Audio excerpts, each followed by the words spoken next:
On a tous cette histoire en tête. Dans un groupe de jeunes, un garçon trouve une fille vraiment jolie, vraiment belle. Elle aime Dieu, elle prie, elle sert à la louange. Bref, tous les critères sont réunis pour ce garçon. Il veut marier cette fille. Mais ce jeune garçon est chrétien. Il aime vraiment Dieu et il veut lui obéir. Et de tout son cœur, il va se mettre en prière et il va demander à Dieu: Seigneur, est-ce que c'est celle que tu as prévue pour moi? Est-ce que je dois me marier avec elle? Et le jeune homme veut vraiment avoir une réponse. Alors il fait cette prière. Voilà, Seigneur, si je dois me marier avec elle, dimanche matin, elle va venir avec la jolie robe bleue que j'aime tant. Puis, le dimanche arrive, la jeune fille entre dans l'assemblée avec une jolie robe rouge qu'elle a achetée la veille. Quel drame pour le jeune homme! Mais il ne se démonte pas, il va prier Dieu et va dire: Seigneur, ça veut rien dire, hein, je peux toujours me marier avec elle. Qui n'a jamais fait ça? Poser une toison à Dieu pour attendre une réponse de lui. On va voir aujourd'hui pourquoi l'épisode de Gédéon et de la toison n'est pas un moyen d'obtenir une réponse de Dieu.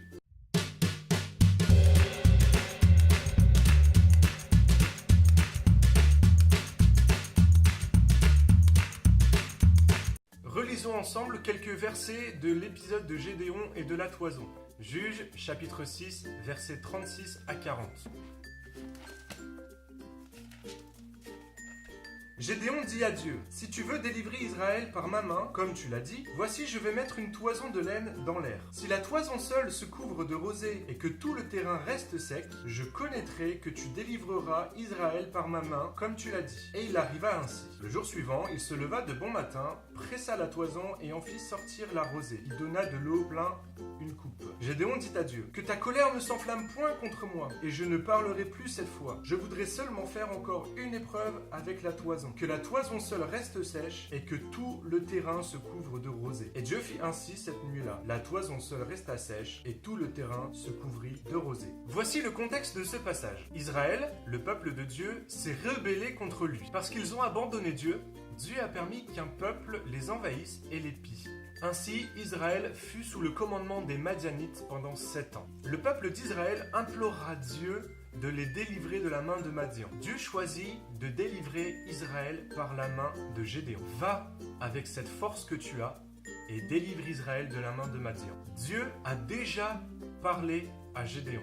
L'expression clé pour comprendre le passage que nous avons lu est « comme tu l'as dit ». Il faut comprendre que Gédéon connaît déjà parfaitement la volonté de Dieu.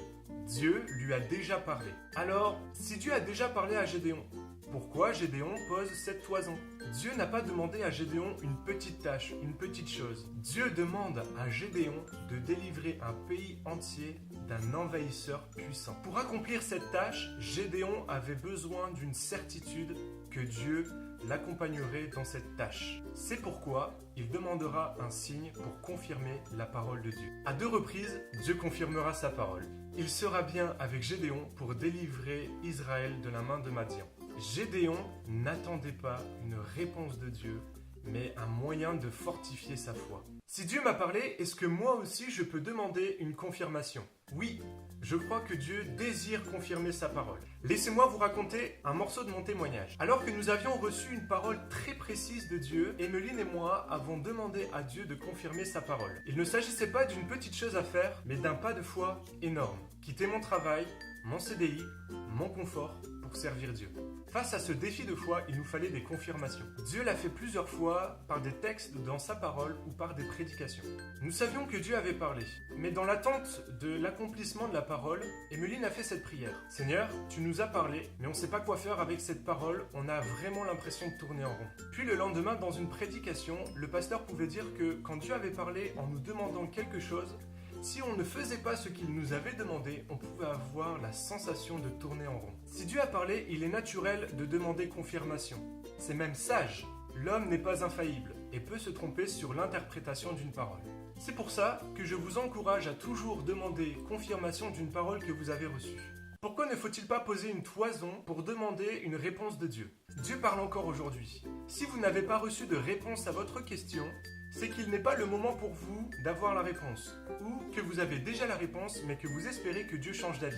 Il m'est déjà arrivé personnellement de poser une toison face à un choix. Quand la réponse est arrivée, elle n'était pas la réponse que j'attendais, ce qui a produit énormément de conflits en moi et autour de moi. C'est uniquement quand Dieu m'a parlé personnellement que tous les conflits se sont apaisés. Dieu est souverain, il connaît les temps, les circonstances, il connaît toutes choses. Forcer la main de Dieu ne vous mènera à rien si ce n'est au conflit. La toison que pose Gédéon est un moyen pour lui de fortifier sa foi face à une tâche extrêmement compliquée à accomplir. Elle n'est pas un moyen de forcer la main de Dieu pour obtenir une réponse. Comme je le dis souvent aux jeunes ou aux ados, si vous voulez voir un signe, allez près d'un lac.